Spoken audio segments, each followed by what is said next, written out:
And in chapter 7, we are just doing some wrap it up, and we just go to remind or review that we have learned how to use the ERC 721 standard to trading the NFT or zombies or any assets, not the cryptocurrencies.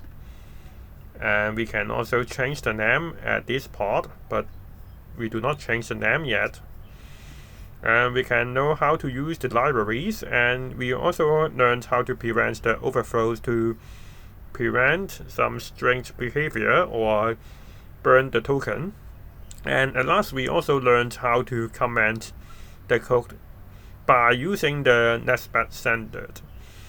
And now we have finished this lesson, and in the next 2 lessons, we are going to look on how to deploy your contract and interact them with web3.js, so you can build a front end for your D app.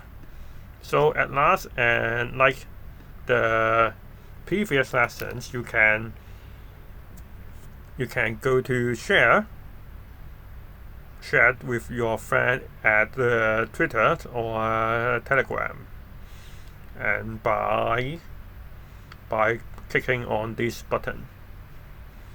So see you in the next lessons.